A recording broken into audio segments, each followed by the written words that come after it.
NLM, NLM मतलब Newton law of motion.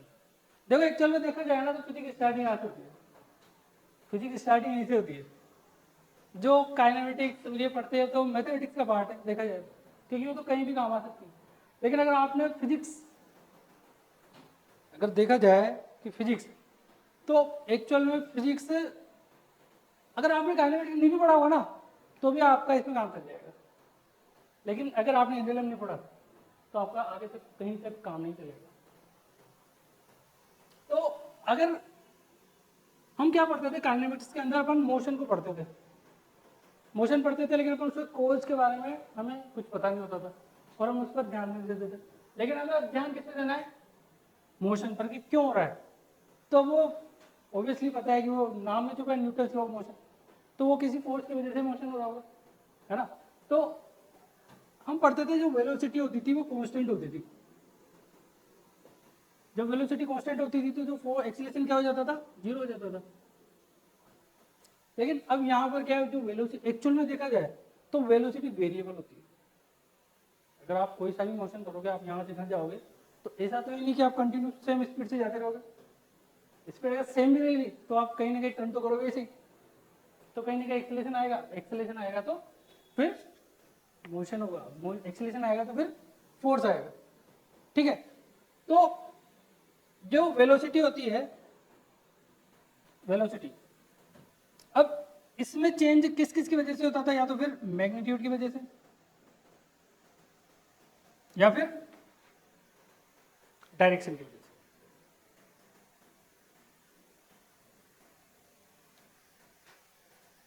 या तो मोशन चेंज हो जाए, मोशन मतलब मैग्नीट्यूड चेंज हो जाए तो भी वेलोसिटी चेंज हो गई, या फिर डायरेक्शन चेंज हो जाए तो भी वेलोसिटी चेंज हो गई, या फिर दोनों चेंज हो जाए तो भी वेलोसिटी चेंज हो गई।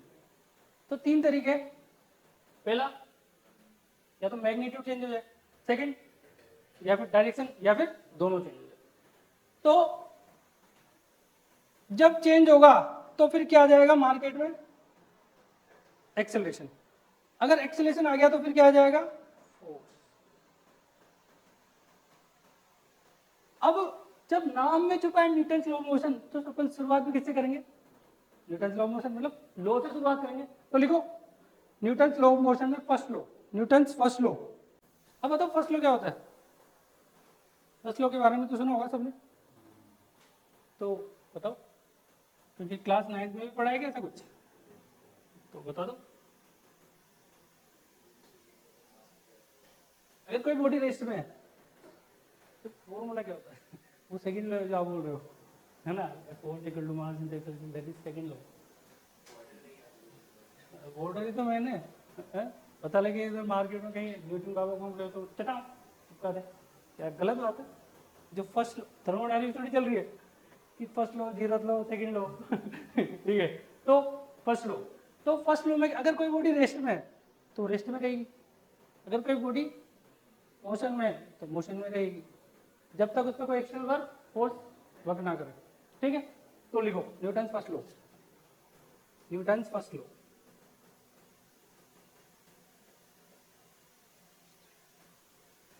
ठीक है। तो a body remains at rest, a body remains at rest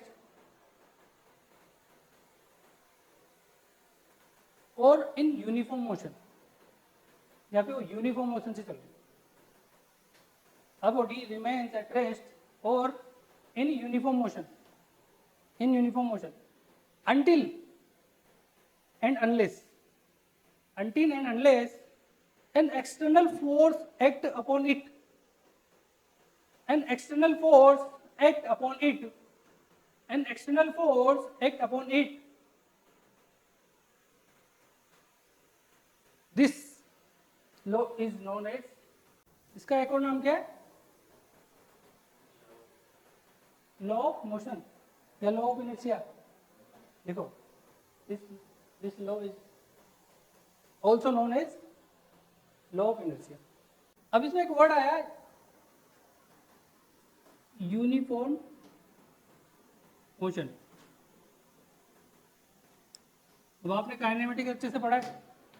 तो यूनिफॉर्म मोशन का मतलब क्या होता है, जहाँ पे वेलोसिटी क्या हो, कांस्टेंट। जब वेलोसिटी कांस्टेंट है, देखो वेलोसिटी कांस्टेंट का मतलब क्या है, न तो मैग्नीट्यूड चेंज होगा नहीं डायरेक्शन चेंज होगा। या फिर अगर इसके अगर मैं एग्जांपल की बात करूँ तो एग्जांपल क्या होगा कि मैं क्या कर रहा हूँ, एक ऐसे व्हीकल में बैठ गया जिसका स्टीयरिंग गायब, सीधा चलते रहो चलते रहो चलते रहो चलते रहो और ब्रेक भी फेल, ठीक है, एक कांस्टेंट स्पीड है। तो ना तो मैग्नीट्यूड में चेंज होना है और ना डायरेक्शन में चेंज होना है, तो फिर एक्सेलरेशन क्या हो जाएगा, जीरो। तो इसका मतलब क्या है, यूनिफॉर्म मोशन। और एक टर्म होता है यूनिफॉर्म एक्सेलरेटेड मोशन, उसमें एक्सेलरेशन होता है। यहाँ पे तो जीरो है लेकिन वहां पे कोई एक्सेलरेशन होगा, यूनिफॉर्म। यूनिफॉर्म का मतलब कांस्टेंट होगा कि हर रेट, मतलब उसकी वैल्यू कंटिन्यू कांस्टेंट रेट से इंक्रीज होती जाएगी। बात समझ में आ गई, ठीक है। तो अगर आपको ये लिखना हो तो लिख सकते हो, वैसे जरूरी तो नहीं है, हाँ लिखना है। चलो, तो अगर बॉडी रेस्ट में है तो भी वेलोसिटी क्या रहेगी, जीरो रहेगी, ठीक है। अब एक वर्ड और आया है लॉ ऑफ इनर्शिया, इसका मतलब क्या है, लॉ ऑफ इनर्शिया का मतलब क्या है, इनर्शिया क्या होता है पहले तो बताओ, इनर्शिया, व्हाट इज इनर्शिया। देखो इनर्शिया एक बॉडी की प्रॉपर्टी होती है, it is the property of a body. मतलब बताओ कैसे, इनर्शिया का नाम सुना होगा थोड़ा बहुत, इनर्शिया मतलब क्या, इनर्शिया मतलब क्या, इनर्शिया, इनर्शिया लिखो, इट इज द टेंडेंसी। ये क्या करता है, देखो काम की बात सुनो, सबसे इंपॉर्टेंट बात, इनर्शिया क्या करता है, वो चाहता है कि मैं जैसा हूं ना मैं वैसा ही रहूं। मतलब अगर तुम मुझे अपनी जगह से हटाने की कोशिश करेगा तो मैं क्या चाहता हूँ, नहीं हटूंगा। अगर मैं चल रहा हूँ और कोई मुझे रोकने की कोशिश करेगा तो मैं क्या बोलूंगा, मैं तो चलूंगा। अरे बात समझ में, तो ये इनर्शिया की प्रॉपर्टी होती है। ये क्या करता है, रजिस्ट करता है सामने वाले के, जो सामने वाला करना चाहता है उसका। मतलब अगर कोई आपके धक्का दे रहा है लेकिन आप क्या बोलोगे, नहीं मैं तो यहीं रहूंगा। और आप जाना चाहते हो लेकिन कोई पकड़ के आपको रोकना चाह रहा है, नहीं मैं तो जाऊंगा। That is inertia. आगे बात सुन, तो लिखो इनर्शिया में, it is the it is the tendency to resist the change, it is the tendency to resist the change, resist the change मतलब चेंज को रजिस्ट करेगा। कुछ भी चाहे, अगर मैं चलने की कोशिश करूंगा तो मुझे रोकेगा, अगर सामने वाला मुझे, अगर मैं चुपचाप रेस्ट में खड़ा हूँ, कोई मुझे आगे चले चले लेकिन मैं बोलूंगा नहीं, दैट इज इनर्शिया। अगर मैं चल रहा हूँ कोई रोकेगा, फिर बोलूंगा नहीं मैं तो जाऊंगा, दैट इज इनर्शिया। इनर्शिया मतलब रजिस्ट करेगा किसी भी चेंज का, किसी भी चेंज का। अगर आप कांस्टेंट से चल रहे हो तो मैं तो इसी से चलता रहूंगा, लेकिन फिर आगे सामने वाला आगे आपको रोकेगा तो अपन क्या बोलेंगे, नहीं हम तो जाएंगे। That is inertia. इनर्शिया का मतलब समझ में आया, तो एक लाइन और लिखो next, property by virtue of which, property by virtue of which a body stays in state of rest, property by virtue of which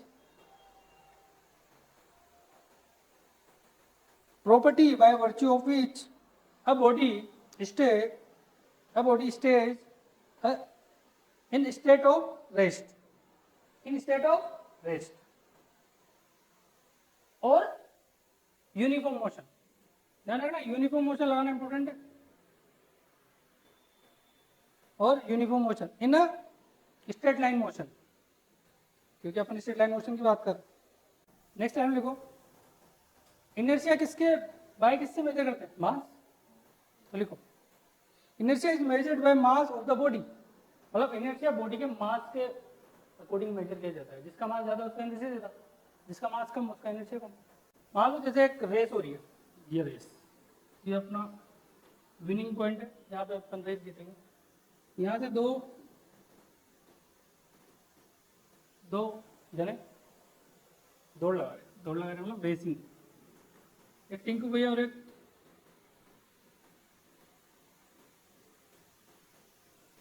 दोनों में दिख रहा है किसका मास कम है किसका ज़्यादा है, इसका कम है इसका ज़्यादा है, दोनों चल रहे हैं। मतलब एक ऐसी कंडीशन आ गई यहाँ पे, ये यहाँ पे आगे यहाँ पहुँच गए, दोनों थक गए, ठीक है, दौड़ते हुए आ रहे थे बहुत दूर से, तो अब दोनों थक गए लास्ट में आते आते, अब दोनों में जान नहीं बची कि अब तो अपन आगे बढ़ सके, तो जीतेगा कौन, ये या ये, ऊपर वाला सब, क्योंकि वो पतला है चल गया तुझे भी चलेगा, ऐसा है क्या, जीतेगा कौन, ये क्यों, क्योंकि इसको जीताएगा कौन, इनर्शिया, इनर्शिया क्या बोलेगा, नहीं रुकूंगा चलूंगा, और ये यहाँ आते आते थे ये पंडा, आई बात समझ में, इसको रख कर देते हैं। जैसे आपने कभी फील किया होगा, जैसे मान लो ये एक बस है, ठीक है, ये बस में आप बैठे हुए हो,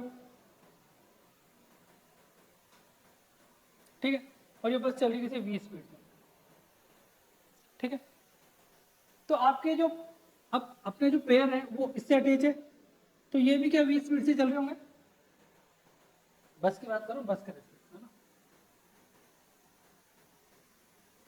अगर आप ग्राउंड के रेसों की बात करोगे तो भी इसकी वही स्पीड होगी जो इसकी होगी। अब एकदम से कुछ आ गया है ना, तो जैसे ही सामने कुछ आ गया ना, तो एकदम से ब्रेक लगाया, ब्रेक लगाते, जैसे ब्रेक लगाया, अब इसका ये पार्ट जो कांटेक्ट में था तो ये तो रुक गया, लेकिन इसका जो ऊपर का जो शरीर था, मैं चलो अगर ज्यादा फीलिंग लेनी हो तो इसको खड़ा रख लो, इसको खड़ा रख लो, ये बंदा क्या खड़ा है, अब थोड़ी ज्यादा फीलिंग आएगी, ये पार्ट तो कांटेक्ट में था इसलिए पैर रुक गए, जैसे ब्रेक लगता अपन आगे से मतलब आगे से आगे की तरफ, ऐसा लगता है जब अपन आगे गिर रहे हो ब्रेक लगाते, तो इसलिए होता है क्योंकि ये जो पार्ट है ऊपर वाला पार्ट ये कांटेक्ट में नहीं है, फीलिंग आ रही है, जो कांटेक्ट में था वो तो रुक गया, तो पैर कभी देखा पैर आगे की तरफ, ओनली अपन के ऊपर का जो मैक्सिमम जो शरीर का ऊपर का पार्ट है वो आगे की तरफ झुकता है, तो वो किसकी वजह से हुआ, क्योंकि इसका इनर्शिया इसको बोलेगा चलो चलो चलो, एक दिन तो बस रुकी, लेकिन इसने थोड़ी बोला, इसने तो बोला नहीं हम तो चलेंगे, तो ये अपन बात समझ आ गई, आ गई, चलो अगर आप इसको बनाना चाहो तो बना सकते हो, नहीं सर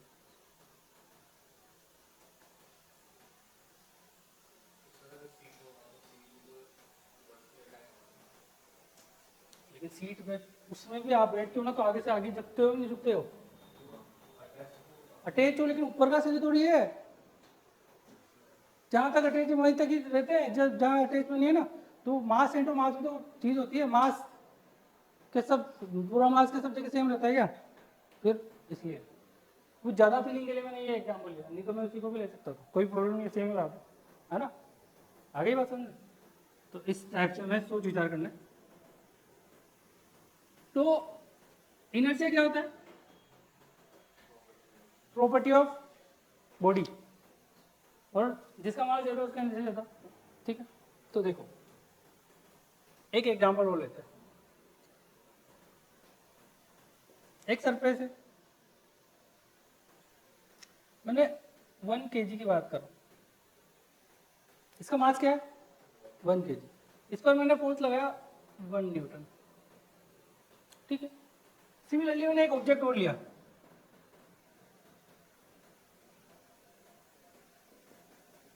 अभी थोड़ा बड़ा ऑब्जेक्ट है तो उसको 1000 kg लिया, ठीक है, अब क्या हुआ, इस पर मैंने फोर्स लगाया यूं, जो यहाँ 1 kg लगाया वही यहाँ पर 1 kg लगाया मैंने, फोर्स लगाने में कोई कंजूसाई नहीं, सेम लगाएगा, मतलब कोई बेईमानी नहीं करेंगे, दोनों हिसाब बिल्कुल एक जैसा व्यवहार करना तुम्हें, ठीक है, तो बताओ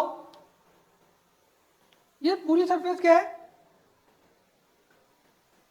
स्मूथ सरफेस है, ठीक है, अब मैंने दोनों पे एक 1 न्यूटन का फोर्स लगाया, बताओ कौन सा ब्लॉक चलेगा,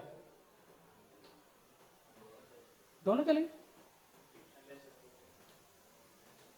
क्योंकि अज्यूम फ्रिक्शन लेस करेंगे दोनों चलेगा पक्का,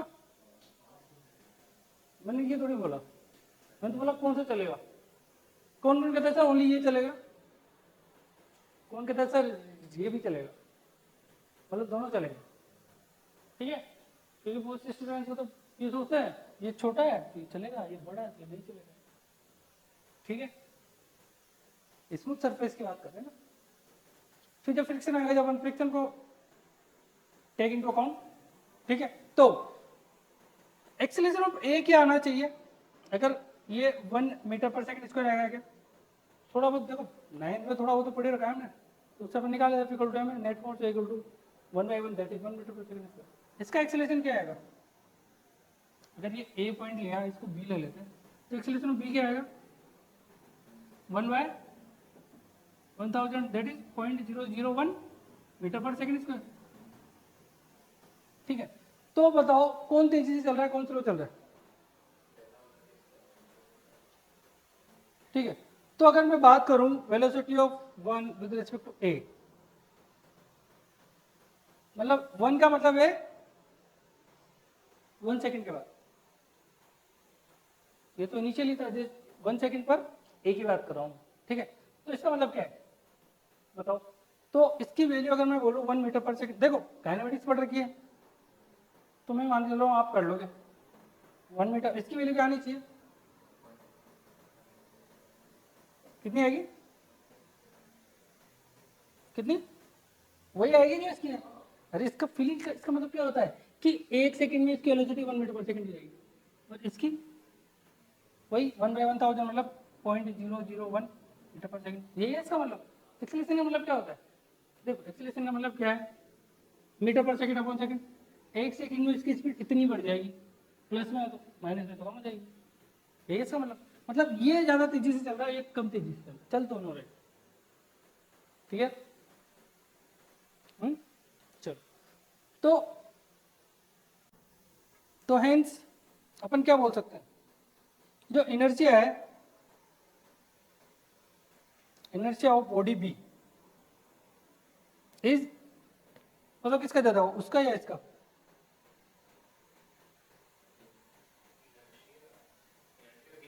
बी का ज्यादा होगा है ना। Inertia of body B is greater than of A, इसको लिख लो, मतलब बी का इनर्शिया ज्यादा कंपेयर टू ए, क्योंकि इनर्शिया क्या कर रहा है रोकने की कोशिश कर रहा है, तो ये कम चला तो रोका ज्यादा, यही है मतलब, तो इसका इनर्शिया ज्यादा इसका इनर्शिया कम। 1 का मतलब क्या है आफ्टर 1 सेकेंड, 1 का मतलब है लिख देता हूं यहाँ पे after 1 second velocity of A, after 1 second velocity of B, ठीक है।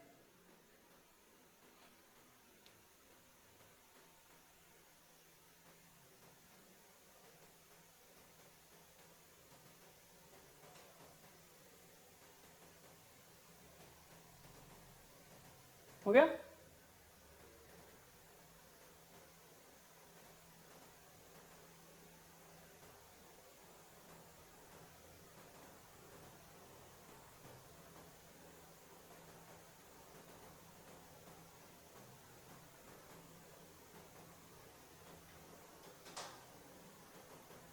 तो अब नेक्स्ट बात करते हैं रेफरेंस फ्रेम की, इसको आप कर दें।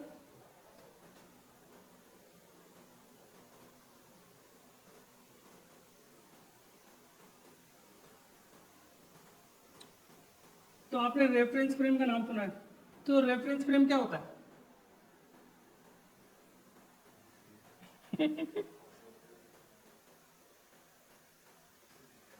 जिसे देखने को, हाँ बताओ रेफरेंस फ्रेम नाम सुना है ना, काइनेमेटिक्स पढ़ा है तो इतना तो पता ही होगा। देखो जहां पर बैठकर ऑब्जर्वर चीजों को ऑब्जर्व करेगा, मतलब the things that observe by observer, ठीक है। मतलब एक ऐसा फ्रेम जहां पर ऑब्जर्वर बैठ जाएगा और चीजों को ऑब्जर्व करेगा, ठीक है। तो लिखो रेफरेंस फ्रेम,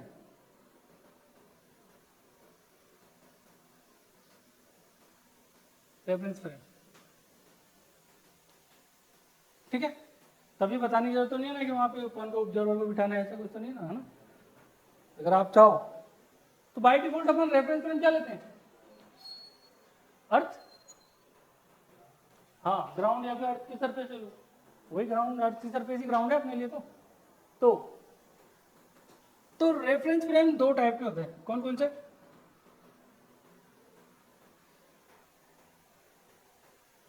एक तो इनर्शियल और एक नॉन इनर्शियल। नाम सुना है कि नहीं सुना? Inertial reference, inertial reference frame कौन सा होता है जहां पे एक्सीलरेशन क्या हो, जीरो, और नॉन इनर्शियल में नॉन जीरो। तो लिख लो इनर्शियल रेफरेंस फ्रेम, और दूसरा है non inertial, non inertial reference frame. Inertial और नॉन इनर्शियल। इनर्शियल मतलब एक्सेलरेशन की वैल्यू क्या होनी चाहिए, जीरो, मतलब वो ग्राउंड पे रेस्ट में ना, जीरो मिलेगा रेस्ट में, या फिर आप ऐसे बोल सकते हो अगर प्योरली बोला जाए तो वो उसका एक्सेलरेशन जीरो होना चाहिए, ठीक है। अगर इसका बोले तो acceleration not equal to zero, यहाँ पे एक्सेलरेशन जीरो होगा और यहाँ पर एक्सेलरेशन जीरो नहीं होगा। ध्यान से देख लो, एक बात लिख रहा हूं, इस वाले फ्रेम में एनएलएम है ना वो वैलिड नहीं है, इज नॉट वैलिड।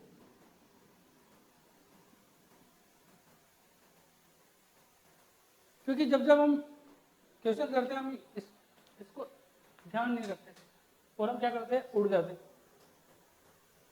क्योंकि जहाँ पे वो inertial frame, non inertial frame होगा ना, मतलब उसकी एक्सेलरेशन की कुछ वैल्यू है, और वहाँ पर हम एनएलएम लगा देते हैं, एथिकल फ्रेम लगा देते हैं, उड़ जाते, जबकि यहाँ पर हम लगा ही नहीं सकते। कहाँ लगाएंगे, यहाँ लगाएंगे, ठीक है। तो आप यहाँ लिख सकते हो, मतलब एनएलएम यहाँ पर वैलिड है। क्या ये बात आपको पहले पता थी क्या, नहीं पता थी ना, इसलिए क्वेश्चन नहीं लगता।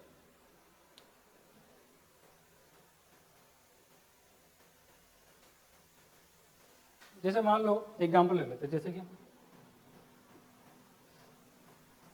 एक लिफ्ट है, लिफ्ट में कोई अपने टिंकू भैया ले लेते, टिंकू भैया, टिंकू भैया, चंगू मंगू ले लो, चंगू मंगू, ठीक है।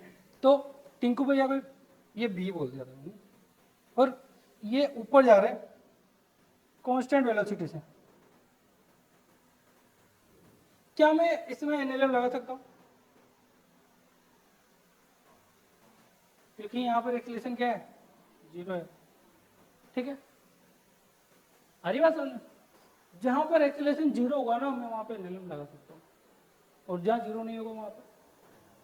सिमिलरली अगर यही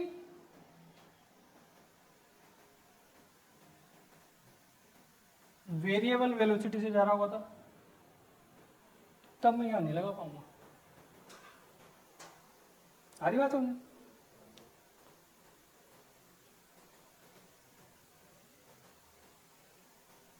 तो आप एक इंपॉर्टेंट लाइन लिखो नोट करके, इंपॉर्टेंट लाइन लिखो क्योंकि यही काम की बात है यहाँ पर। तो लिखो Newton's first law is valid only, या फिर ऐसे लिखो न्यूटन्स, हाँ लिखो Newton's law is valid only in inertial frame.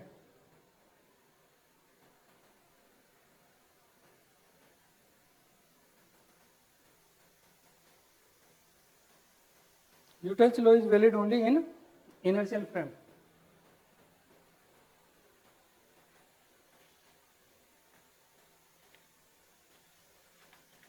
चलो मैं आपसे एक बात और पूछता हूँ, मान लो यहाँ एक ब्लॉक है,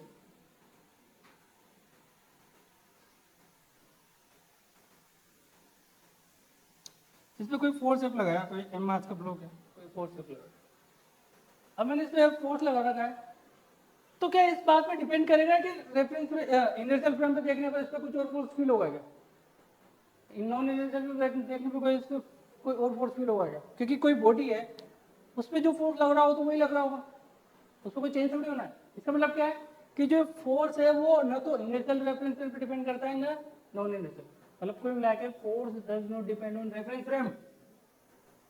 क्लियर? तो आप ये लाइन लिख सकते हो, लिखो force does not depend on reference frame. Force does not depend on reference frame.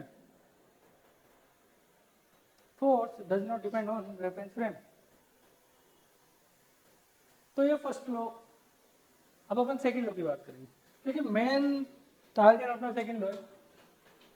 First law तो ये याद रखा, क्योंकि कभी कभी क्या है, अब आप बोल रहे थे कि सर हमें मतलब सीरियल वाइज याद नहीं है, अब याद करना पड़ेगा। ठीक है, याद रखोगे तो ही फायदा है। ये तो लिख लिया था ना आपने सबने? हाँ, बता लगे एक हल्की चीज ही नहीं लिखी, बाकी सब लिख लिया।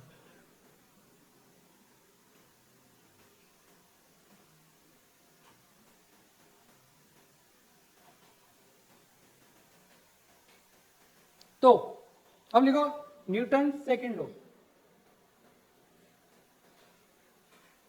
Newton second.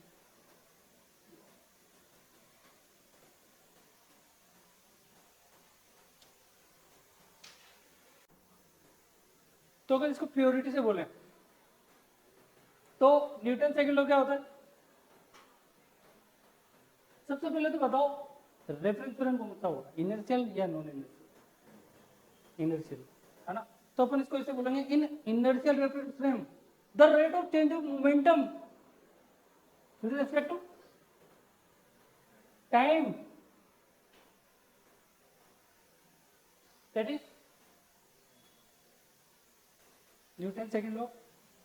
बात समझ में आ रही है? पता है ना? तो ये तो पहले पढ़ा था, तो इसमें लिखो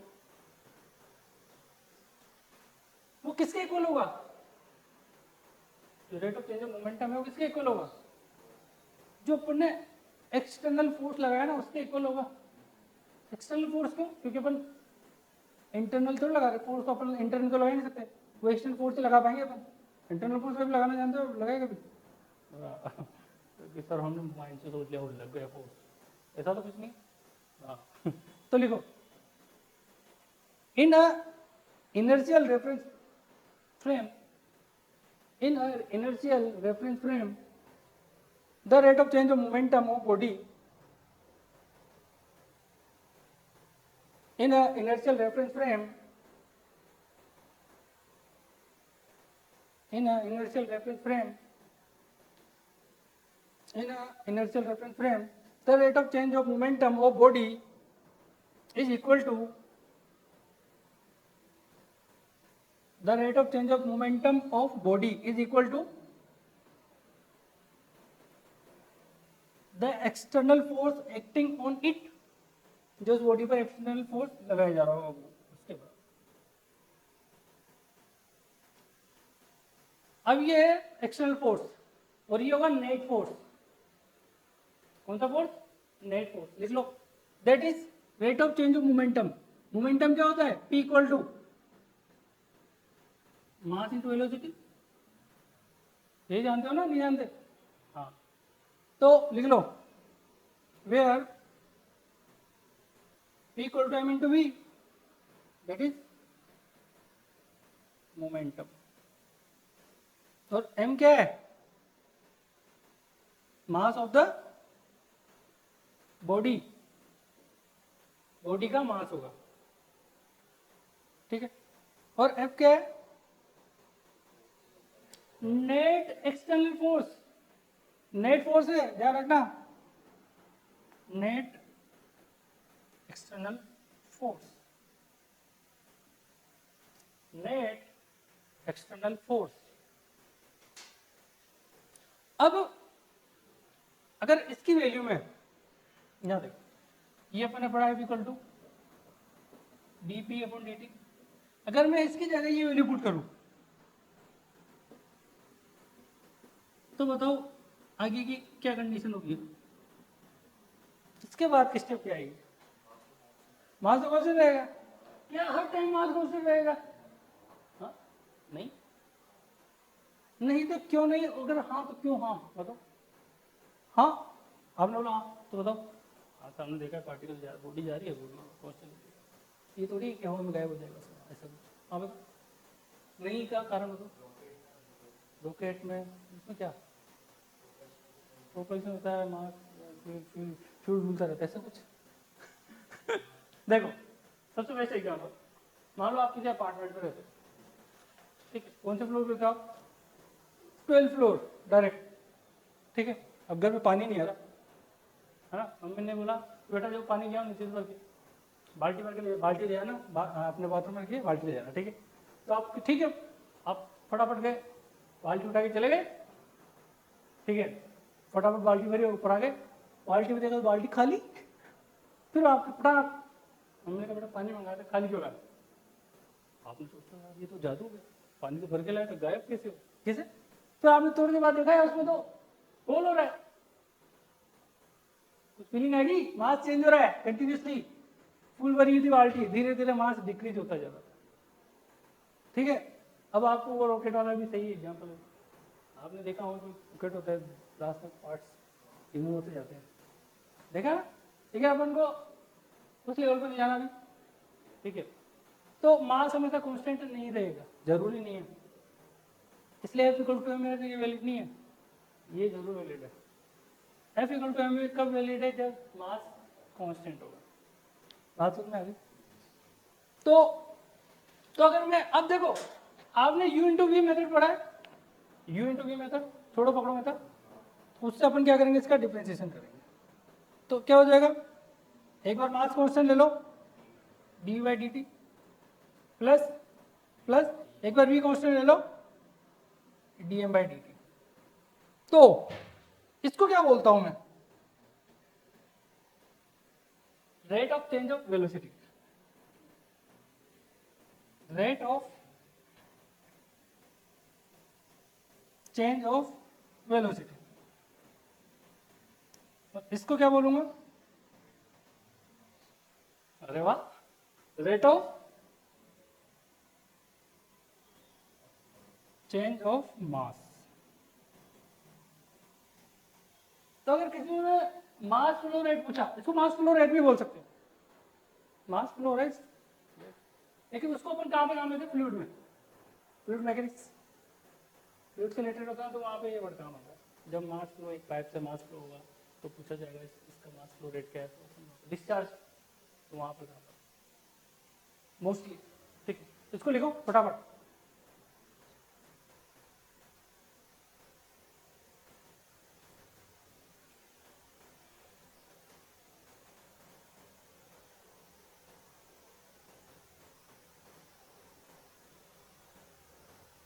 हो गया? तो टाइम लगता है,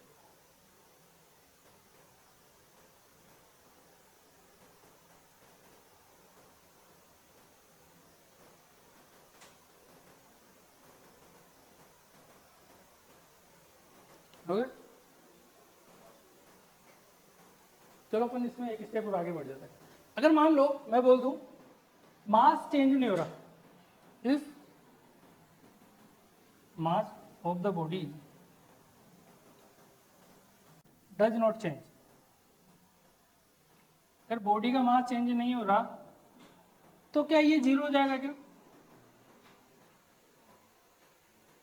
अगर ये जीरो हो जाएगा तो नेट फोर्स किसके बराबर आ जाएगा, M into D V by D T, और इसी को अपन क्या बोलते थे, मास इंटू एक्सेलरेशन,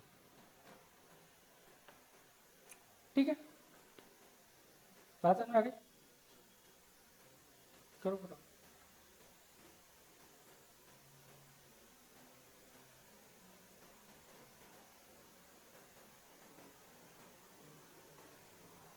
तो फाइनल क्या बना, F equal to M into ए।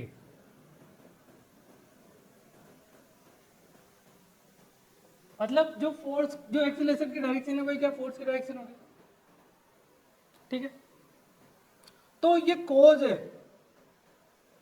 और ये क्या है, इफेक्ट, इसको इफेक्ट बोला जाता है, इफेक्ट ऑफ फोर्स, ये कारण है और ये इसका इफेक्ट है, ये कॉज है और ये इफेक्ट है, ठीक है। बहुत इंपॉर्टेंट बात है, बहुत काम का आएगा अपने इसमें। तो ये कब वैलिड है, वैलिडिटी लिखो इसकी, क्या क्या वैलिडिटी है इसकी। तो इसकी वैलिडिटी क्या क्या आएगी? It is valid only for, किस किस के लिए वैलिड है? चलो ओनली हटा देते हैं। It is valid if mass is constant. और भी है क्या? और भी कोई वैलिडिटी है क्या?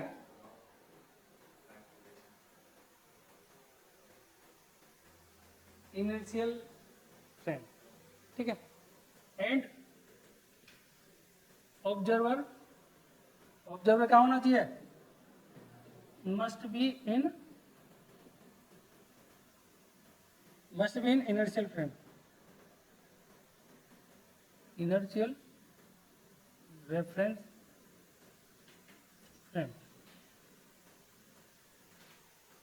Inertial reference frame.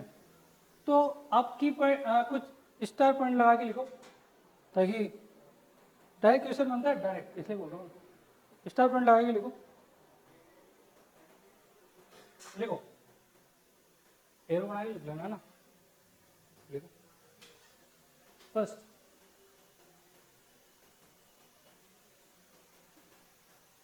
देखो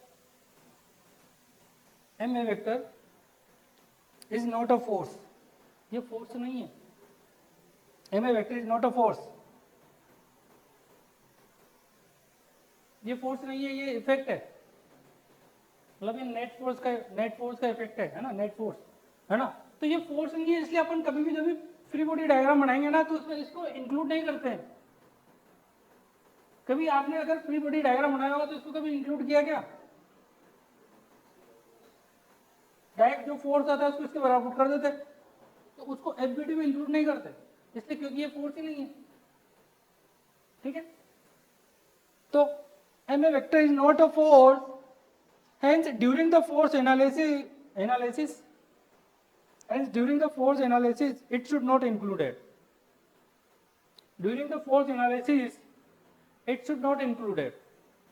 तो अपन क्या करेंगे, इसको इंक्लूड नहीं करेंगे।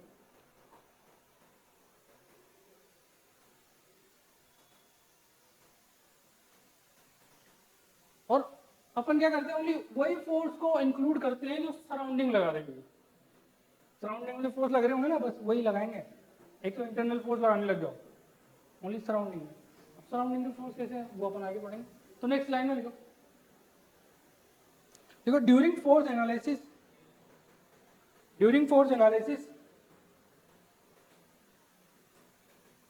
only those force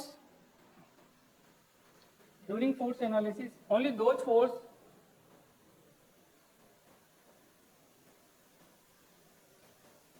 those forces are represented, only those forces are represented which are applied by the surrounding on object,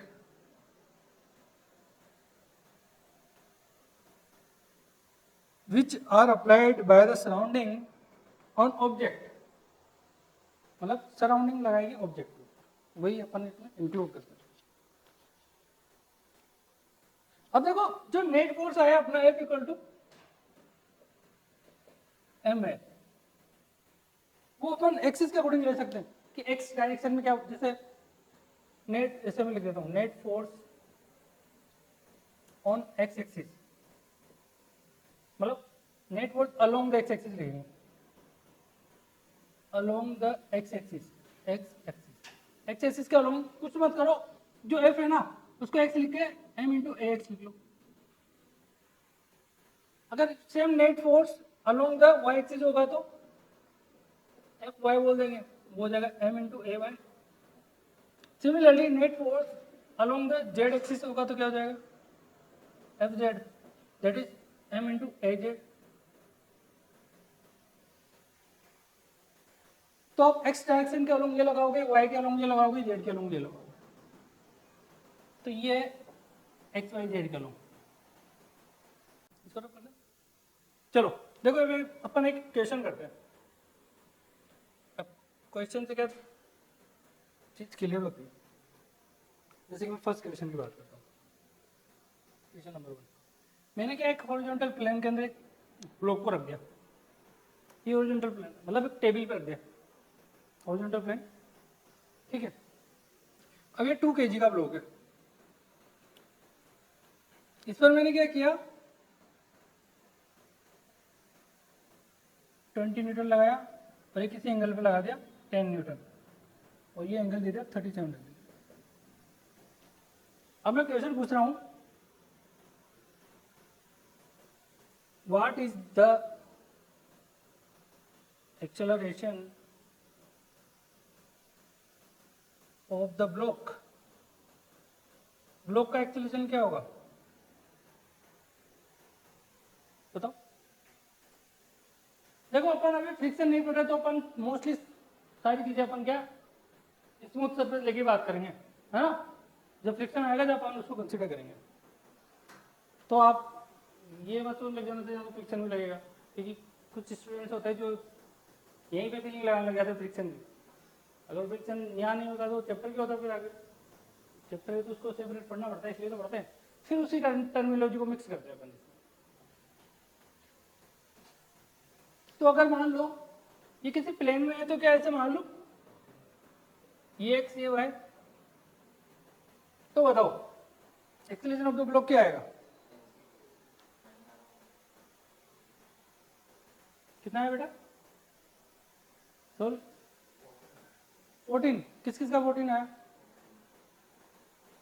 चलो देखो इसको आप F1 मान लो, इसको F2 मान लो। अगर इसके और लॉन्ग चलेंगे तो x में तो क्या होता है आई कैप होता है, इसमें जे कैप होगा, तो F1 वेक्टर की वैल्यू क्या आएगी, F1 वेक्टर क्या 20 आई कैप बोल दो क्या,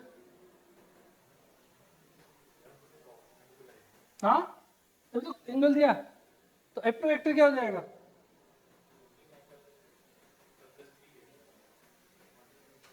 देखो क्या होगा 10 cos 37 10 sin 37 आई कैप और जे कैप, बात समझ में आ गई।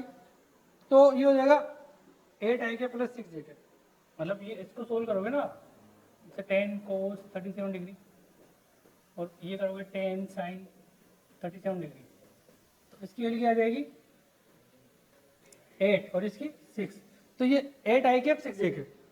तो अगर अब देखा जाए तो नेट फोर्स निकालना है, क्योंकि अपन को एक्सीलरेशन के लिए पहले नेट फोर्स निकाल की जरूरत होगी ना, क्योंकि अभी आप थोड़ी देर पहले पढ़ा है कि जो नेट है मास इंटू एक्सीलरेशन के बराबर होता है, तो उसके लिए हमें नेट फोर्स की तो रिक्वायरमेंट होगी।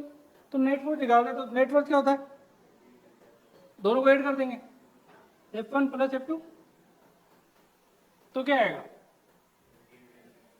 28 आई कैप प्लस 6 जे कैप। तो क्या एक्सेलरेशन का भी डायरेक्शन इसी टाइप से आएगी क्या, अरे बात तो इसको मैं क्या m इंटू ए वेक्टर के बराबर पुट कर दूं, मास कितना है 2 kg, तो 28 आई के plus 6 J K equal to 2 into A vector हो जाएगा। अब कैंसिल आउट करेंगे तो क्या 14 आई के plus 3 J K equal to A vector हो गया, ये अपना एक्सेलरेशन आएगा। यूनिट क्या आएगी मीटर पर सेकंड स्क्वायर। अगर आप कंपोनेंट अगर इसके मैग्नीट्यूड की बात करें तो क्या आना चाहिए बताओ, इसका मैग्नीट्यूड ले लेना रूट 14 का स्क्वायर प्लस 3 का स्क्वायर, सोल्व कर लेना आ जाएगा, आगे बात। तो इस टाइप से जो क्वेश्चन आएंगे कर लोगे कंफर्म। तो अब सेकंड क्वेश्चन की बात करते हैं अपन,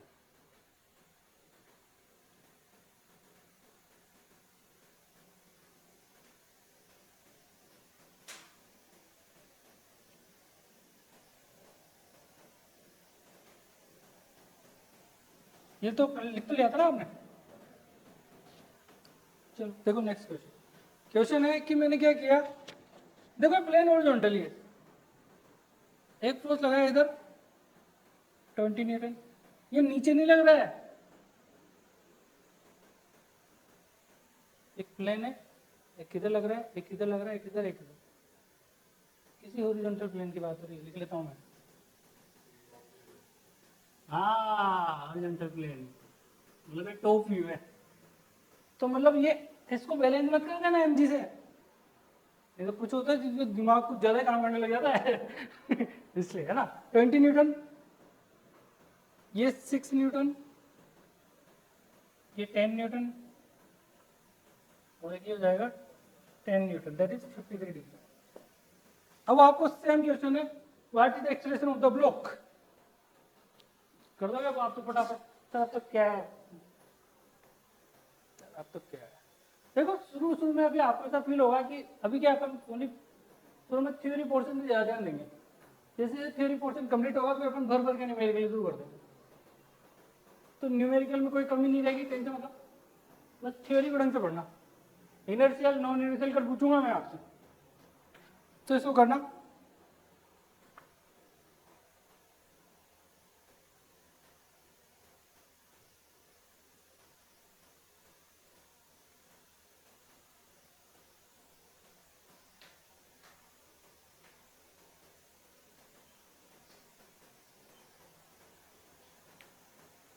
जब कर लो, हो गया, हो गया क्या, कितना आया,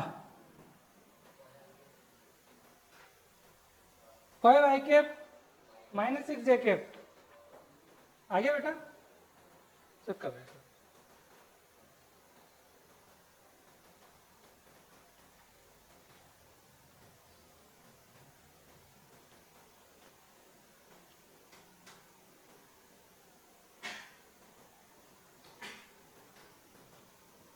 तो देखो इसको F1 मान लो, F2 मान लो, F3 मान लो और F4 मान लो,